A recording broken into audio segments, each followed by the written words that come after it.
कहानी के लेखक हैं धीरज कुमार सालुंके। ये आपका गांव नहीं है सर, छलावा है। आपके मुंह से बोरगांव का नाम सुनकर छलावा हमें बोरगांव दिखाकर गुमराह कर रहा है। लेकिन अच्छा हुआ बोरगांव आ गया।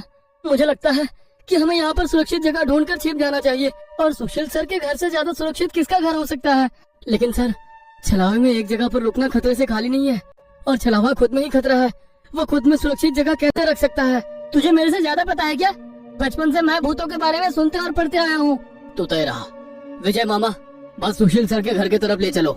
सुशील सर ने ड्राइवर को अपने घर का रास्ता दिखाया, लेकिन तभी उन्हें उनके गली में लोगों की भीड़ दिखाई दी। बस आगे नहीं जा सकती थी, इसीलिए उन्होंने बस दूर ही खड़ी कर दी। भीड़ में खड़े लोग जोर जोर से रो रहे थे और भीड़ का रुख सुशील सर के घर की तरफ ही था। भीड़ के रोने की आवाज सुनकर वे सभी लोग डर गए। सुशील सर बस से उतरे और भीड़ में घुस गए। उनके पीछे पीछे सभी भीड़ में घुस गए। वो सभी भीड़ को चीरते हुए सुशील सर के घर के सामने जा पहुंचे और आगे का नजारा देख उनकी रूह कांप उठी, क्योंकि जमीन पर खून से लथपथ 4 लाशें पड़ी हुई थी। और वो लाशें थी सुशील सर के बीवी बच्चे की और उनके माता पिता की। उन सभी की किसी धारदार हथियार से गला काट कर हत्या कर दी गई थी। खुद के परिवार की लाशें देखकर सुशील सर का दिल सहम गया और वो रो पड़े। ये क्या हो गया? किसने मारा उन्हें?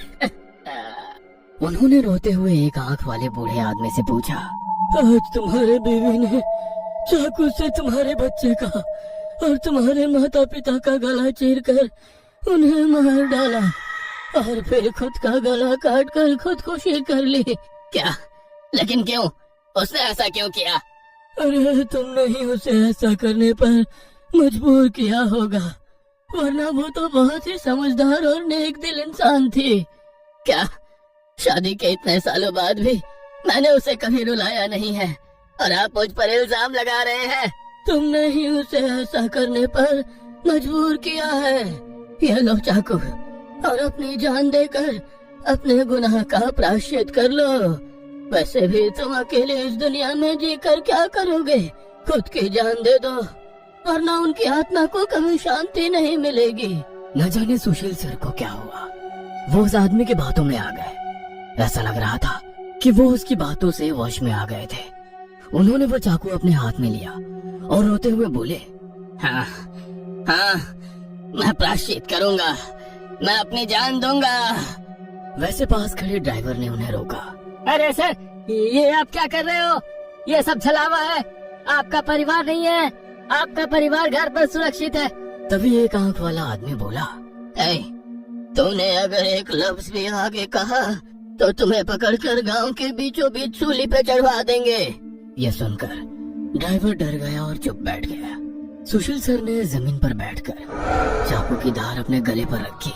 सर, ऐसा मत करिए, यह सब कुछ छलावा है, इसके चंगुल में मत फंसिए सर।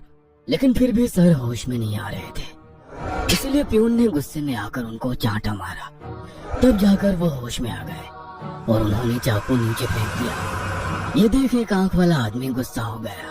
भाइयों, इन लोगों को भीड़ से बाहर निकाल दो, इन्हें हम बाद में देखेंगे, पहले इस सुशील के बच्चे को पकड़ लो। ये सुनकर भीड़ में खड़े लोगों ने सभी को भीड़ से बाहर कर दिया। श्रीकांत, विकास सर, प्यून और ड्राइवर भीड़ के अंदर घुसने की कोशिश कर रहे थे, लेकिन अंदर घुस नहीं पा रहे थे। सुशील सर के हाथ पैर बांधकर उन्हें जमीन पर बिठाया गया। सुशील सर अपनी जान की भीख मांग रहे थे। मुझे कोई बचाओ, विकास सर, पांडु मामा, मुझे प्लीज बचाओ, मुझे बचाओ, वो चिल्ला रहे थे कि तभी एक आंख वाले आदमी ने चाकू से सुशील सर का गला काटा और उनका सर धड़ से अलग कर दिया। उसने उनका सर हाथ में पकड़ा और भीड़ के बाहर हवा में फेंक दिया। वो सीधे श्रीकांत और श्याम के सामने आ गिरा। वो दोनों चीखे। तब एक आंख वाला आदमी बोला, भाइयों, इन शहरी लोगों ने सुशील को बचाने की जरूरत की है, उन्हें भी पकड़कर उनका गला काट दो। वैसे भीड़ में खड़े लोग इन सब लोगों की तरफ मुड़े। वो गुस्से से इनकी तरफ देख रहे थे। तभी उन्हें बस के हॉर्न की आवाज आई। जल्दी से भागो, जल्दी करो। कुछ ही दूर बस में बैठे ड्राइवर मामा चिल्लाए। उनकी आवाज सुनते ही श्याम, श्रीकांत, विकास सर और प्यून बस की तरफ भागे। भीड़ उनका पीछा कर रही थी। ये सभी लोग जैसे तैसे बस में चढ़ गए। गांव वालों ने बस पर पथराव किया। बस के कांच टूटकर बच्चों के शरीर में उसके टुकड़े घुस गए, लेकिन उसमें से कोई भी नींद से जागा नहीं था, क्योंकि वो सब छलावे के प्रभाव से मोहित होकर सो गए थे। शाम, विकास सर और श्रीकांत के शरीर में भी कांच के टुकड़े घुस गए थे। कुछ लोग बस के सामने खड़े होकर रोड से बस को तोड़ रहे थे कि तभी ड्राइवर ने उन पर बस चढ़ा दी और बस वहाँ से चल पड़ी। जैसे तैसे बस गांव से बाहर आ गई। हर कोई अपने शरीर से कांच के टुकड़े निकालने में लगा हुआ था। श्रीकांत अपने हाथ में घुसा कांच का टुकड़ा निकाल रहा था कि तभी पियून वहाँ पर आया। भतीजे रुक, मैं निकालता हूँ, वो बोला, क्योंकि श्रीकांत उनकी बहन का बेटा था। बस फिर से वापस जंगल में आ गई थी। न जाने कब वो छलावा उन्हें अपने गिरफ्त से छोड़ने वाला था। सुशील सर की अभी अभी मौत हो चुकी थी। हर कोई घबराया हुआ था। श्याम, अब बताओ हम क्या करें? अरे इसे क्या पूछना है? इसकी वजह से आज सुशील सर की जान चली गई है और हम सब मरते मरते बचे हैं। चुप हो जाओ। हमने उन्हें बचाने की कोशिश की, लेकिन वो खुद अपने भावना को रोक नहीं सके और इसीलिए मारे गए। इसमें मेरी कोई गलती नहीं है। श्याम सफाई देते हुए बोला, लेकिन अब हम क्या करें? हमें बस सुबह होने का इंतजार करना होगा और बिना कहीं रुके बस चलाते रहना होगा। अरे लेकिन बस में इतना डीजल भी नहीं है कि सुबह होने तक चले। अगर बस का डीजल सुबह से पहले खत्म हो गया तो हम इस छलावे का शिकार हो जाएंगे। हाँ, ये भी है। ये छलावा तो मेरे सोच से ज्यादा ताकतवर निकला। आज अमावस्या है, शायद ये अमावस छलावा है। बुआ कहती थी कि छलावे के बहुत से प्रकार हैं, जिससे सबसे खतरनाक अमावस छलावा होता है। ये सिर्फ और सिर्फ अमावस की रात शिकार करने के लिए बाहर निकलता है। इसे अकेले 2 या 3 लोगों की शिकार करना पसंद नहीं है। जहाँ पर यात्री बहुत सारी संख्या में होते हैं, बस उन्हीं पर यह छलावा हावी हो जाता है। वो सबसे पहले सबसे ज्यादा कमजोर और सफर में थके हुए इंसान को ढूंढता है, उन्हें डर दिखाता है, और जब उसकी डर से मौत हो जाती है तो उसके शरीर पर कब्जा करता है और बाकी यात्रियों के बीच में रहकर उन्हें गुमराह करता है।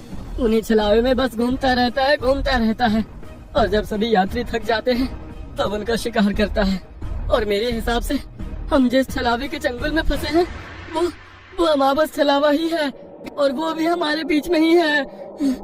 श्याम डरावनी आवाज में बोला। यह सुनकर सभी के होश उड़ गए थे।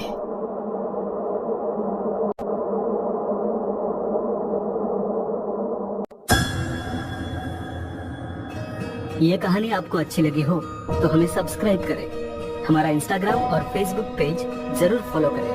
और हाँ दोस्तों, सब्सक्राइब करना भूलना मत। हेलो दोस्तों, मैं बांग्लादेश से हूँ और मेरा नाम लू है। ये कहानी 35 साल पुरानी है। ये वाक़या मेरे दादा के साथ पेश आया था।